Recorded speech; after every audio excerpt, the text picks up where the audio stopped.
Intant f'pajjiżna l-battibekki ma' laqdiet non-governattivi umanitarji li operaw fil-Mediterran biex isalvaw lill-immigranti ikomplu.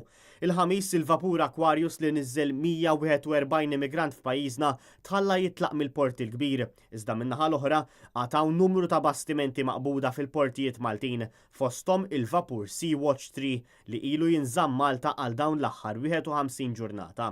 Dwar dan, laqda non-governattiva Sea-Watch qalet li l-bastiment mhux se jitħalla jitlaq minkejja li hu konformi mal-kundizzjonijiet legali kollha.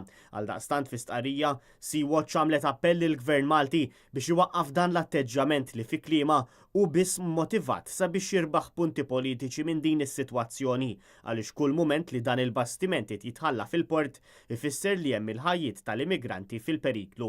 Fl-istqarrija, l-NGO qalet li hu pożittiv li l-vapur Aquarius tħalla jitlaq mill-port Malti, madankollu huma xorta waħda għadhom inkwetati dwar it-tkissir tas-sistema tal-vapuri ta' salvataġġ in ġenerali.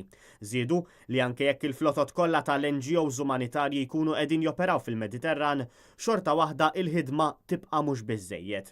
Dan minħabba tnaqqis ta' missjonijiet ta' salvataġġ mill-Unjoni Ewropea u tal-Gvern Taljan fejn dan tal-aħħar ma jridx jikkollabora fiż-żona ta' tfittxija u salvataġġ tiegħu.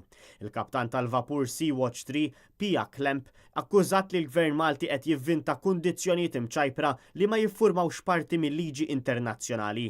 L-istqarrija tgħid li taranqas 261 persuna tilfu ħajjithom fil-Mediterran sakemm il-vapuri qegħdin jinżammu milli jbaħru u jkomplu b'xogħolhom.